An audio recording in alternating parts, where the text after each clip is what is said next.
Año 1952. Unos padres en Estados Unidos llevan a su hijo pequeño al cine a ver el mayor espectáculo del mundo de Cecil B. DeMille. Hay una escena, mientras están viendo la película, en el que hay un accidente de tren y el niño se queda choqueado, se queda anodadado. Padres y el niño saben que ahí se ha producido una epifanía, una revelación. El niño empieza su idilio con el séptimo arte. Salen de la sala, el niño está en shock.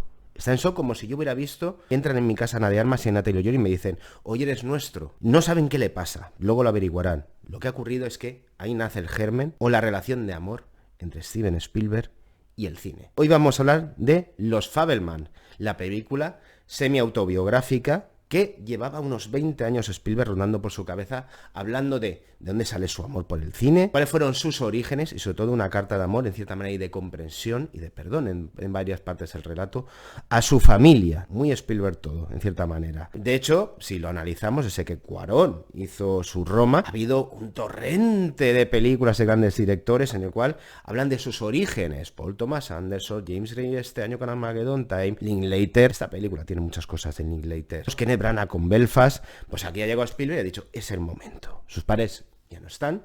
De hecho, prometió a sus padres que los padres no querían que esta película la hiciera hasta que no murieran. Entonces Spielberg respetó su deseo y aquí nos ha llegado por fin Los Fabelmans, esta carta de amor a la familia y al cine de Spielberg. Así que vamos a poner unas imágenes del tráiler y vamos a analizar un poco este relato de que evidentemente a más de uno le va a emocionar. Las películas son sueños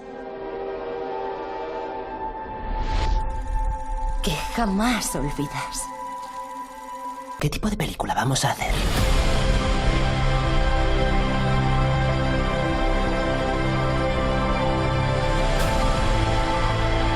Siempre tiras por tierra lo que hace por ser lúdico o imaginativo.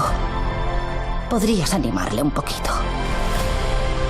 Tu madre debería haber sido concertista de piano. Pues nada, premiados y premiadas, ya he visto Los Fabelmans, que por cierto, queda un huevo para que se estrene en salas en España en febrero. Yo me he gastado unos 20 pavos en mi cuenta de Amazon Estados Unidos para alquilarla y la he visto no una, sino 2 veces. 5 horas le he dedicado a Steven Spielberg y a su película. Por lo tanto, creo que ya tengo las ideas más o menos claras y reposadas. Steven Spielberg, uno de los narradores en imágenes más portentosos de la historia del cine. Siempre habéis visto debates en redes en el cual se está discutiendo sobre si es un gran autor, si es mal director, si es el mejor de todos los tiempos. Es muy relevante Steven Spielberg. Y el que no lo quiera ver es que son ganas de, pues eso, de hacer ruido. Los Fabelmans, que no son los Spielberg, o sea, hay una parte de dramatización, no he utilizado su apellido ni el de su familia. Creo que todos hemos sentido, o mucha gente que yo conozco, lo que sintió Steven Spielberg con la película de DeMille, pero nosotros con la película de Spielberg. Yo, por ejemplo, con Tiburón. Para otros, En busca del arca perdida. Para otros, ¿qué demonios? Salvar Soldado Ryan. Jurassic Park. La lista de títulos fundamentales que nos ha regalado el director es tremenda. Ahí se produce en esta película una comunicación con el espectador a la hora de reafirmar, en cierta manera, de dónde venimos respecto no solamente a nuestros gustos cinéfilos, sino que aquí Spielberg se reafirma con autor que siempre ha dejado claro que siente veneración por los clásicos. Hay un momento maravilloso en el que ya cuando vemos a la encarnación de Spielberg, por así decirlo, con sus amigos en un cine, va a ver, para mí, el mejor western de todos los tiempos, que es El hombre que mató a Liberty Balance. Claramente Spielberg te va diciendo cuáles fueron esos proyectos que le han hecho lo que es un director importantísimo. Todo lo que tiene que ver con el equipo de Steven Spielberg aquí se ha rodeado de sus colegas, quizás de los más importantes, o sea, John Williams, que hace unas partituras de piano maravillosas, Kaninsky en fotografía, que por cierto le da,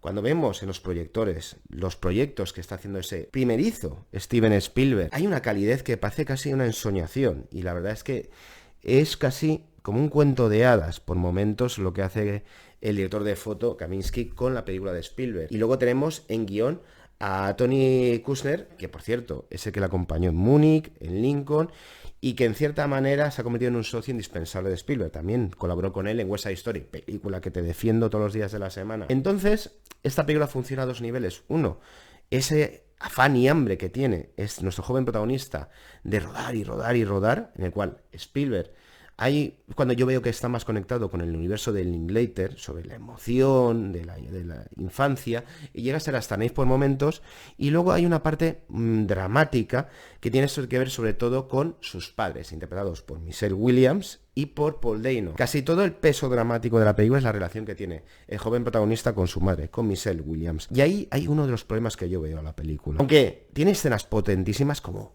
gracias al cine, que siempre aquí hay como una rima sobre la vida y el cine. Está montando de una forma, vamos, muy, pues fotograma por fotograma, lo que va a ser uno de sus proyectos, de una película familiar, va viendo revelaciones que producen un serio impacto en Spielberg y en los suyos. Pero la interpretación de Williams, dicho de una manera que yo tengo cierto problema, es que es una interpretación que está demasiado intensa, demasiado ávida de ganar un Oscar. Y esas interpretaciones, no tan contenidas como por ejemplo la de Paul Dano, pues me sacan un poco. Y el problema es que durante su primera hora y media, Michelle Williams está casi siempre en casi todos los planos con el personaje que encarna al joven Spielberg, al joven Fabelman. Pero se lo podemos perdonar absolutamente. El tema de la película es como un niño, a través de su amor por el cine, de la cámara, cómo pasan sus padres de ser padres a ser seres humanos.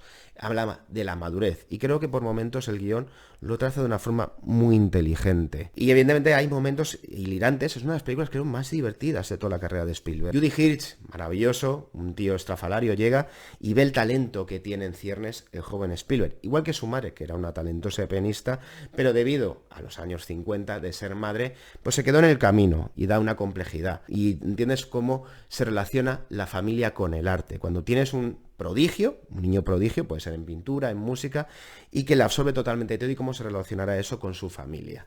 Me parece que ahí es donde están todas las claves de la película. Luego, sí que es cierto que la película en sus 2 horas y media creo que se extiende demasiado. Creo que esta película en 2 horas hubiera quedado redondísima por parte del bueno de Spielberg. Pero no así, con todo y con ello, que se ve en cada plano cómo rueda con esa elegancia Steven Spielberg, con ese amor al cine clásico. Está muy divertido cuando rueda con amigos un western o un bélico, por así decirlo. Cuando hace una película para el anuario, en cuando se va a California con sus amigos, en el cual el cine sirve como herramienta también para limar asperezas, para comunicarse. Todos esos mensajes son súper poderosos.